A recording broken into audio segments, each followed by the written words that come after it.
Hello, World of Stories fans. Get ready for a hair-raising narrative. Today we're going to delve into an exciting and suspenseful story. They stole my daughter at the bus station. I never imagined it could be.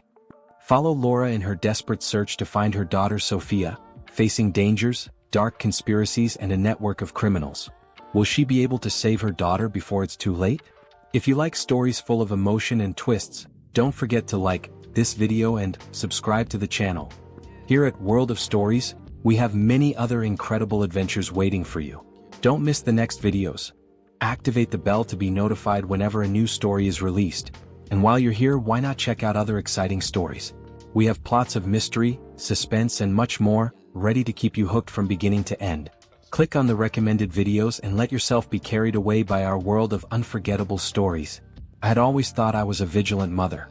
You hear stories about kidnappings, about accidents, but they always feel distant, like echoes from someone else's life, someone else's nightmare. I never imagined I'd find myself living through one of those horror stories, much less on a quiet, unremarkable Tuesday afternoon in the middle of a bustling bus station. The station was packed as usual. Commuters hurried by, heads down, focused on catching their rides. Some carried heavy bags, others chatted on their phones, but it was just another ordinary day in Kansas City, Missouri. I was holding Sofia's hand tightly as we waited for the bus to St. Louis. It was supposed to be a quick weekend trip to visit my parents. Sofia was excited. She had that sparkle in her eye, the one she always got when we went on an adventure together. She was only 6 years old, small for her age, with curly brown hair that framed her face like a halo. She was wearing her favorite pink hoodie with a unicorn embroidered on the front. She never left the house without it. I remember her voice, soft but full of energy, telling me about a new friend she'd made at school. It was a beautiful moment, the kind of everyday joy that you don't think to cherish until it's gone. And then in a split second she was gone. It's strange how quickly the world can shift. One moment I was standing with Sofia, her hand firmly in mine, and the next I was standing alone. I didn't feel her hand slip away, didn't notice anyone close enough to grab her. She was just gone. Sofia? My voice was calm at first. I turned around, expecting to see her just a few feet away, maybe distracted by something colorful or interesting nearby. But she wasn't there. Sofia. I called again, louder this time, my voice betraying a hint of panic. People kept moving around me, oblivious to the sudden terror creeping into my chest. I scanned the station, my eyes darting from face to face, body to body. Nothing. She wasn't anywhere. I pushed through the crowd, calling her name louder now. The people around me started to notice. Some gave me sympathetic looks, but no one stopped. No one helped. Time slowed down. My heart pounded in my chest as I frantically searched every corner, every bench, every hallway. Sofia had vanished. I ran to the nearest security guard, my breath coming in short, shallow gasps. My daughter. I managed to choke out. She's gone. I can't find her. The words felt foreign on my tongue, like they belonged to someone else. The guard, a young man in his 20s with a bored expression, barely looked up from his phone.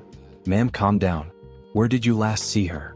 His tone was indifferent, like I was overreacting, like this sort of thing happened every day and always ended with the kid wandering back on their own.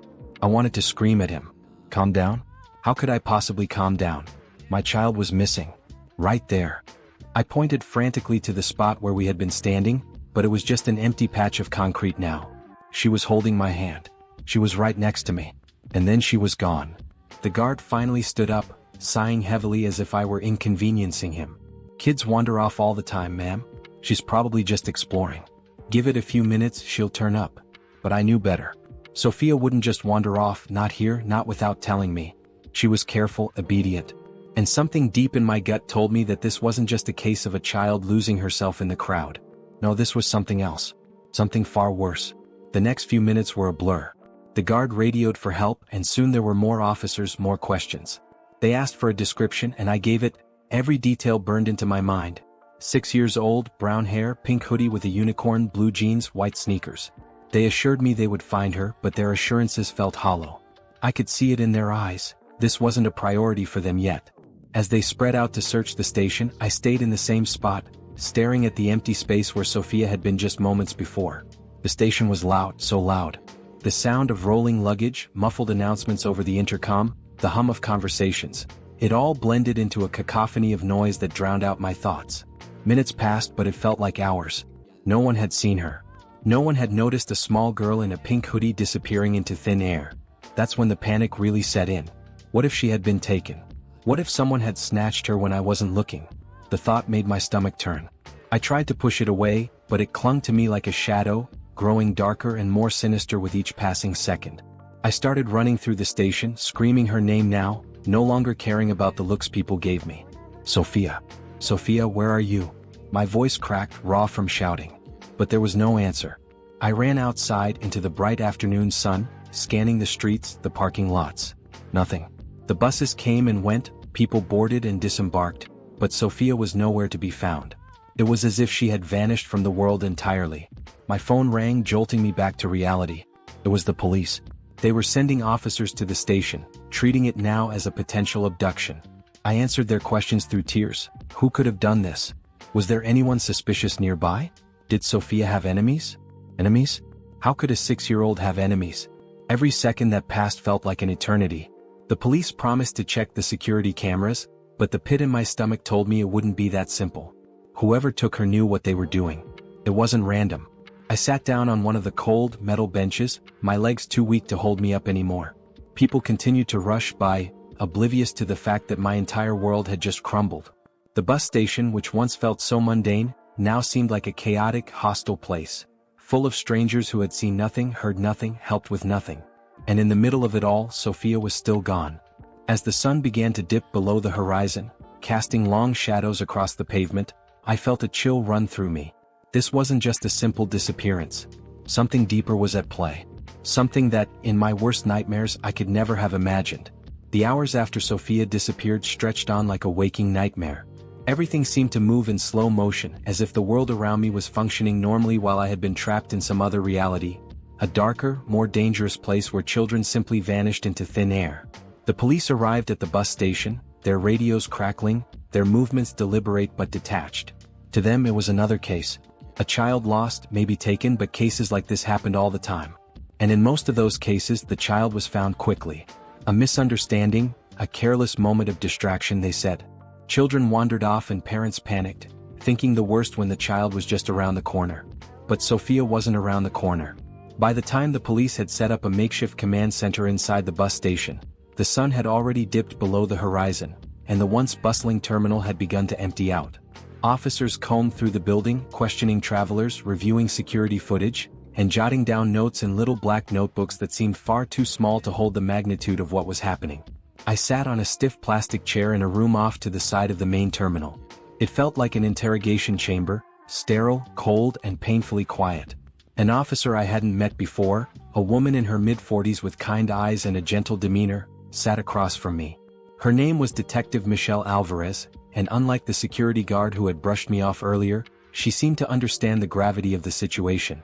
"We've reviewed the footage from the cameras, Miss Thompson," she began, her voice calm but professional. "There's something we need to talk about." My heart skipped a beat. "Did you see her? Did you find Sofia on the cameras?" Detective Alvarez hesitated, glancing down at the file she held in her hands. "Yes. We saw Sofia," she said, but her tone didn't carry the relief I had been hoping for. "She was walking through the station with you just as you described.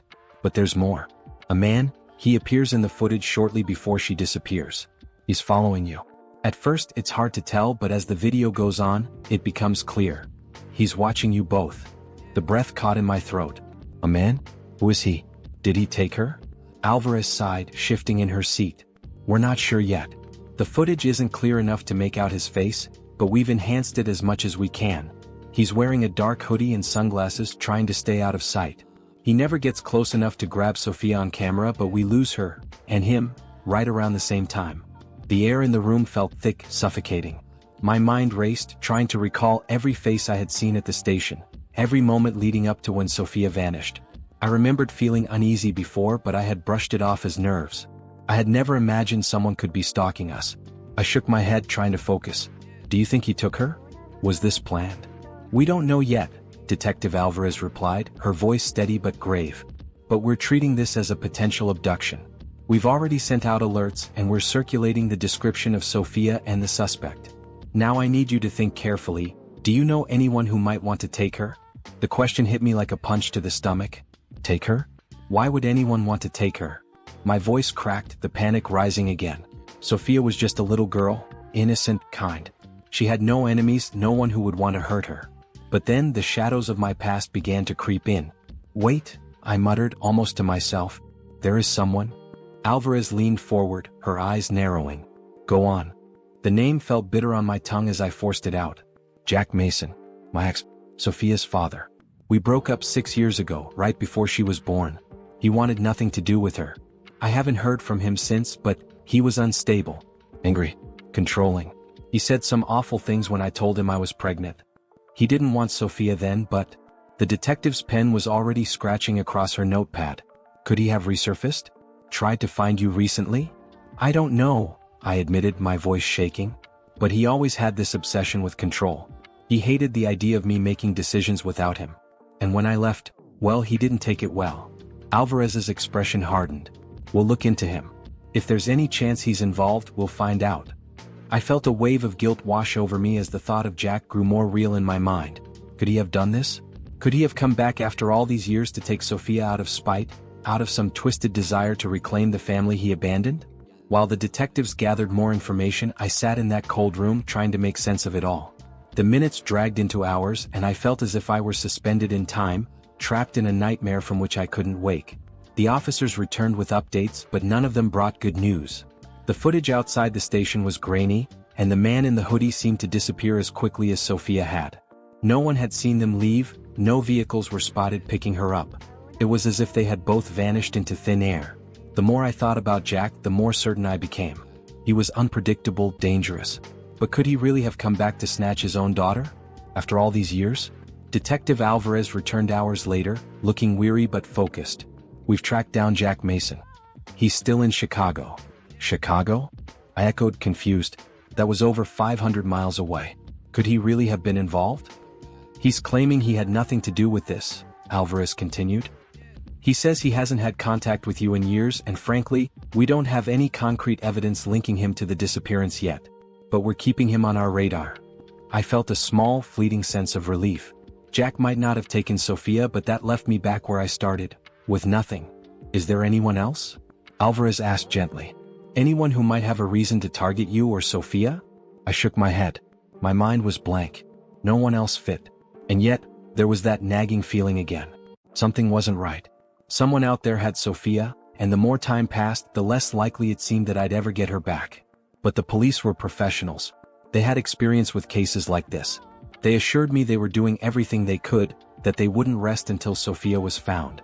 It was little comfort. As the hours bled into the early morning, I felt a sinking, gnawing doubt take hold. What if this wasn't random? What if it wasn't just Jack or a stranger at the bus station? What if this was part of something bigger, something I couldn't yet see? Detective Alvarez stood to leave, placing a hand on my shoulder. We'll find her, she said softly, but her eyes betrayed the uncertainty we both felt. As I watched her walk away, I realized that my nightmare had only just begun. I didn't sleep that night. After Detective Alvarez left, I sat alone in my apartment, the silence so thick it felt suffocating. My phone lay beside me, useless, no calls, no texts, no updates. The hours dragged on, and all I could do was replay every second of that afternoon in my mind. Sofia's laugh, her small hand in mine, and then nothing. The thought of Jack resurfaced in my mind. Had he really been capable of something like this? Even after Alvarez said he was still in Chicago, I couldn't shake the feeling that he could be behind this. He had that kind of darkness in him. But as the night wore on, I started to realize that this might not be about Jack at all. I was missing something. There had to be more to this than a vengeful ex-boyfriend. But what? Who else could possibly want to hurt me? Or worse, who could want Sofia? By morning, exhaustion settled in like a heavy blanket, but I refused to sleep. I couldn't. Not while Sofia was out there somewhere, alone. Or worse, the thought sent a fresh wave of panic through my body. I had to do something. Anything. The police were doing their job, but it didn't feel like enough. They were moving slowly, methodically, while every minute that passed felt like a lifetime to me. So I made a decision. If they couldn't find Sofia, I would. I started with the list of names that circled through my head during those long, agonizing hours. Jack was still in Chicago, but maybe someone in my life now was involved. As terrifying as it was, I had to consider everyone I knew, everyone Sofia knew. I had to go back through my life and look for cracks in the walls I hadn't noticed before. The first person I thought of was Ethan, my brother. Ethan and I had always been close, but lately something had been off between us. He'd become distant, secretive. He'd always had a habit of getting into trouble, but recently, it seemed like his troubles had grown bigger than I realized. Every time I asked him about it, he brushed me off, said it was nothing, but I knew better. I could hear the tension in his voice, see the worry in his eyes when he thought I wasn't looking. I wasn't sure what kind of trouble Ethan was in now, but I had to find out. If it had anything to do with Sofia's disappearance, I needed answers. And I needed them fast. I grabbed my phone, dialing Ethan's number. It rang and rang, but no answer. Typical Ethan. Always avoiding the hard questions. Frustrated, I texted him, demanding that he meet me at Maddie's diner near our neighborhood in an hour. I didn't know if he'd show up, but I had to try. The diner was nearly empty when I arrived, save for a few regulars sipping their morning coffee. The smell of burnt toast and bacon filled the air, but the usual comfort of it only made my stomach turn today. I sat at a booth by the window, anxiously tapping my fingers on the table, my eyes glued to the door. 10 minutes passed. Then 20. Finally, Ethan showed up, his familiar disheveled appearance doing little to ease my tension. His hair was messy and his clothes looked like he had slept in them, if he had even slept at all.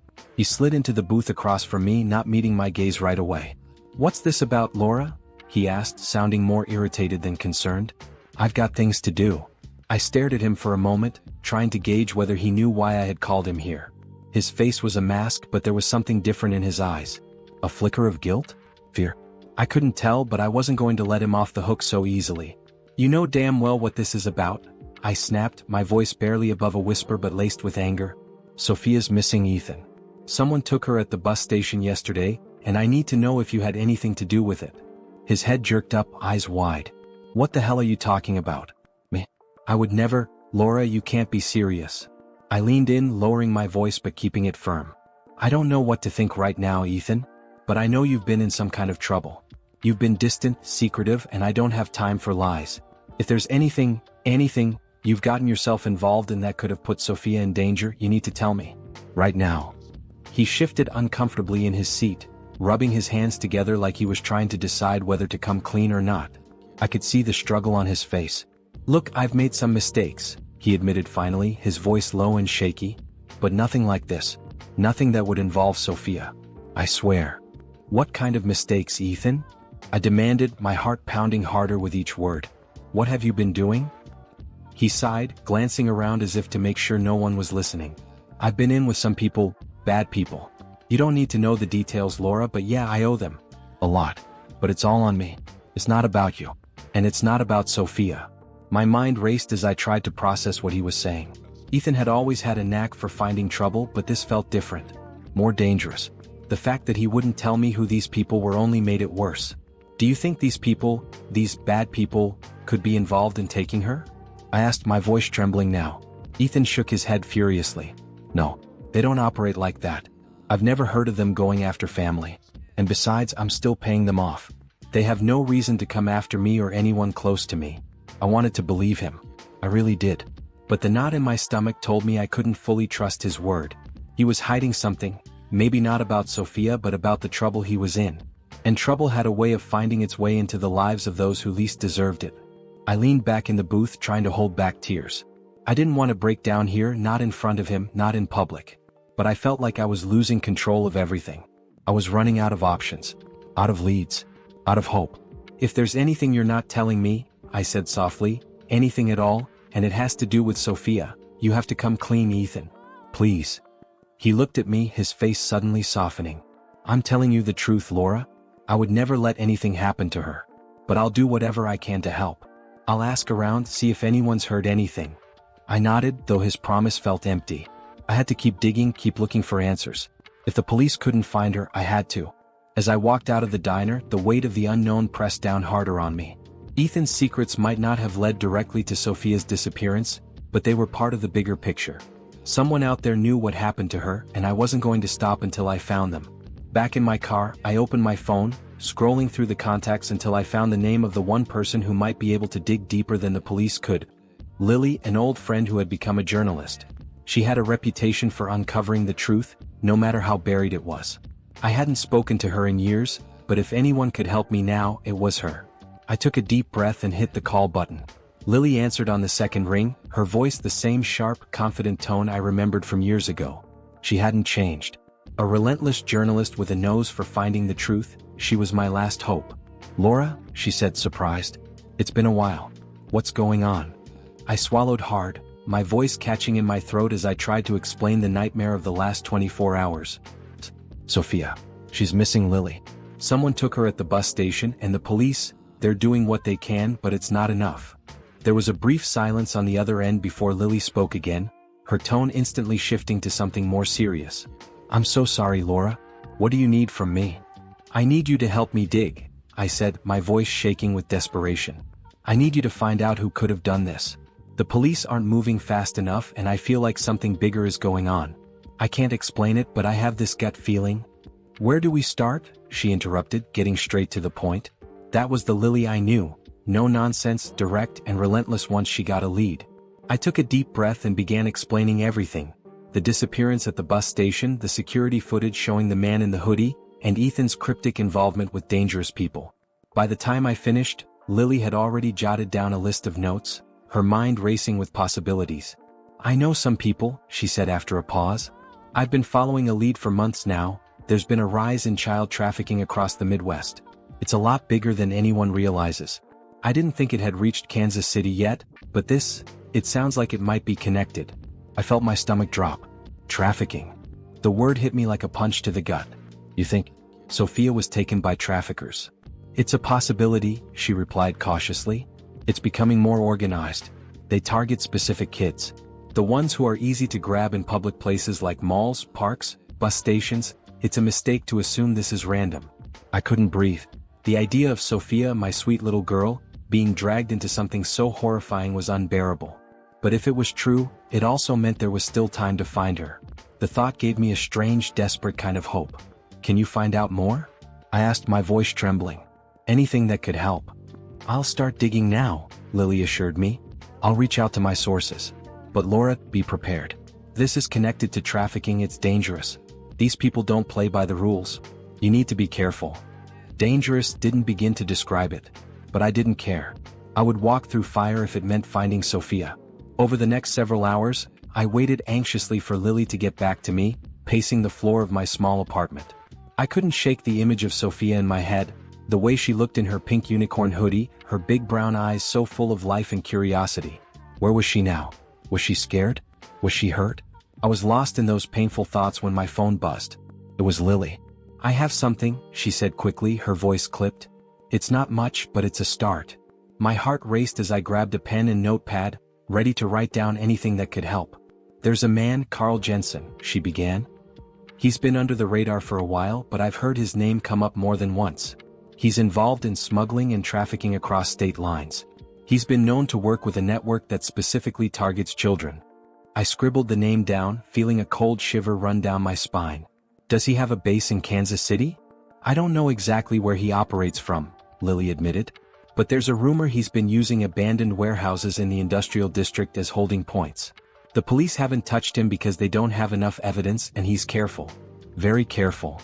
"Warehouses?" I repeated, the word settling heavily in my mind. I couldn't just sit here waiting for more information. If there was any chance Sofia was being held in one of those places, I had to act. "Laura, don't do anything rash," Lily warned, as if sensing my thoughts. "These people are dangerous. You need to leave this to the authorities." But I wasn't going to wait for the police. Not when my daughter's life was at stake. I thanked Lily for her help and hung up, my mind already made up. I grabbed my car keys, my heart pounding with a mix of fear and determination. There was no time to lose. The industrial district was as grim as I'd imagined, long stretches of rusted metal buildings, broken windows and graffiti-covered walls. It was the kind of place people avoided, especially at night. And it was nearly nightfall now, the sun dipping low over the horizon, casting long shadows across the empty streets. I parked my car a few blocks away, trying to keep a low profile. My mind raced with 1,000 thoughts, most of them terrifying. I didn't have a plan, only raw, desperate hope. What if I found Sofia? What if I didn't? What if these people found me before I could get to her? But I couldn't think about that. I couldn't afford to. I started walking, my steps quick but cautious. The warehouses loomed ahead, cold and empty like tombs. I didn't know which one might hold Sofia, or even if she was here at all. But I had to try. I had to follow every lead, no matter how small, no matter how dangerous. I approached the nearest warehouse, my pulse racing. It was dark inside, the windows too dirty to see through. I reached for the door, my hands shaking as I pulled it open, the rusty hinges creaking loudly in the still air. My breath caught in my throat as I stepped inside, the heavy door slamming shut behind me. The space was massive, empty except for a few crates stacked against the walls. The air was thick with dust and the faint smell of oil and mildew filled my nose. I moved through the darkness, my footsteps echoing in the silence.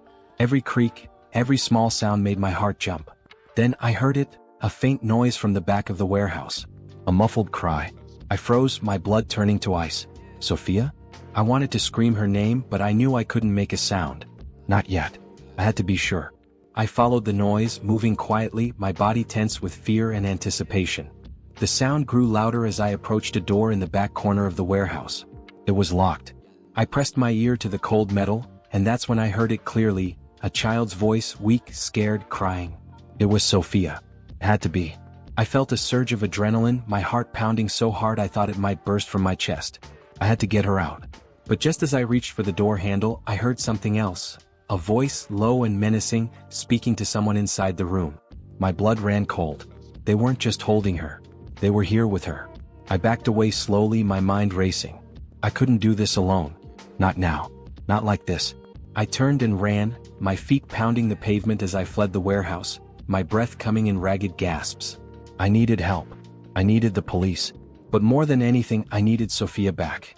The world outside the warehouse was blurry, distorted by the adrenaline pumping through my veins. My footsteps echoed as I ran back to my car, my mind racing, panic clawing at my chest. I had found her. I had heard Sofia's voice, weak, fragile, but alive. That alone kept me from crumbling. But now I was faced with an even more terrifying reality. I wasn't the only one there. There were people in that room with Sofia. Dangerous people. I had heard their voices, the low murmur of threats, commands. Whoever they were, they had taken her for a reason, and I knew that reason wasn't good. By the time I reached my car, my hands were shaking so badly I could barely grip the steering wheel. I fumbled with my phone, dialing Detective Alvarez's number with trembling fingers. The call rang for what felt like an eternity before she finally answered. Alvarez. Detective, it's Laura. I found her. I blurted out, my voice frantic, barely under control. Sofia. She's in a warehouse in the industrial district. I heard her. They have her. You have to get here now. There was a beat of silence on the other end. You went to the warehouses? Laura, what were you thinking? You could have been caught, or worse. I didn't have a choice. I snapped, the panic rising in my throat. I couldn't just wait around. But she's there, Alvarez. I know it. I'll send units right away, she said, her voice urgent but composed. Don't go back inside, Laura. Stay in your car and wait for us. I hung up and slumped back against the seat, my chest heaving as I tried to catch my breath. I felt like I was on the edge of collapse, my entire body trembling with fear and exhaustion. But there was something else there too, a small glimmer of hope. Sofia was alive. She was still alive. That thought kept me from spiraling into the abyss. Minutes passed, though they felt like hours. Every sound, every flicker of movement around me sent my nerves into overdrive. I half expected the men in the warehouse to come bursting out of the building at any moment, dragging Sofia with them. Or worse, leaving with her while I watched helplessly from a distance. The thought made me sick to my stomach. Finally, I saw flashing red and blue lights approaching, illuminating the dark streets like beacons in the night. The police arrived quickly, their cars screeching to a halt in front of the warehouse. Officers spilled out of the vehicles, guns drawn, moving with precision as they surrounded the building. Detective Alvarez emerged from one of the cars, her expression grim as she approached me. She gave me a quick glance, then gestured to the building. Where exactly did you hear her? I pointed shakily toward the back of the warehouse. There's a room in the back. I heard her through the door and there were men inside. They were talking, but I couldn't make out what they were saying. Alvarez nodded and signaled to her team. We'll handle this. Stay here. I watched as they moved toward the warehouse in formation, their guns trained on the entrance. My heart pounded in my chest as they approached the door, their voices low and urgent as they prepared to breach. And then with a loud crash they burst inside. I held my breath, my hands gripping the steering wheel so tightly my knuckles turned white. The next few moments felt like a lifetime. The sounds of shouting, the echo of boots on the concrete floor, the tension hanging thick in the air, it was all too much. I had to know. I couldn't just sit here waiting. Ignoring Alvarez's warning, I stepped out of the car and moved toward the warehouse, keeping to the shadows as I approached. I needed to see Sofia. I needed to make sure she was okay. I reached the edge of the building and peered around the corner, just in time to see the officers leading two men out of the warehouse in handcuffs. They were rough-looking, both in their 40s, their faces hard and expressionless as they were shoved into the back of a police car. But there was no sign of Sofia. I took a few cautious steps closer, my heart in my throat, when I saw Detective Alvarez standing in the doorway of the warehouse. Her face was tight with frustration as she spoke into her radio. I couldn't hear what she was saying, but I knew it wasn't good. Something was wrong. I ran toward her, my pulse racing. "Where is she?" I shouted, desperation creeping into my voice. "Is she in there? Is Sofia inside?" Alvarez turned to me, her expression pained. "Laura, she's not here." I froze, the words hitting me like a physical blow. "What do you mean she's not here?" I heard her. I heard her voice. "She has to be." "We searched the entire building," Alvarez interrupted gently. "There's no sign of her. The men we arrested aren't talking, but we found some disturbing evidence. It's likely this warehouse was a holding spot for trafficking victims. We're bringing in more units to search the area." Her words barely registered. My mind couldn't process it. How could she not be here? I had heard her. I had heard her cry. I stumbled back, shaking my head. "No, you're wrong. She's here. She has to be here." Alvarez placed a hand on my shoulder, her grip firm but sympathetic. "I know this is hard, but we'll find her. We're getting closer.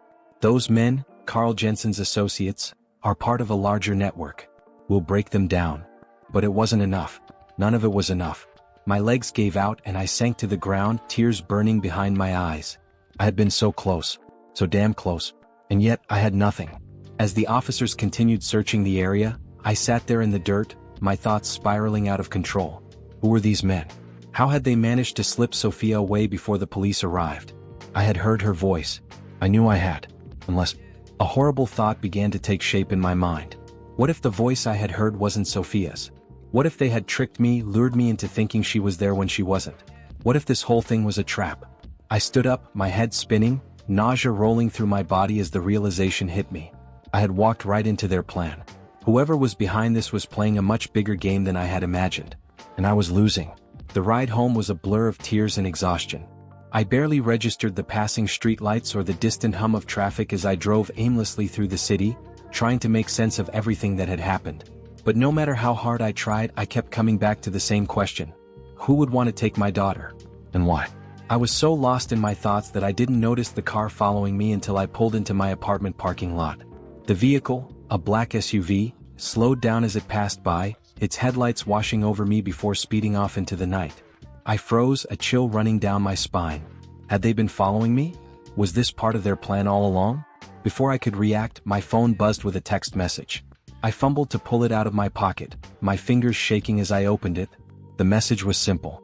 A single sentence that made my blood run cold. "Stop looking or you'll never see your daughter again." My world collapsed around me.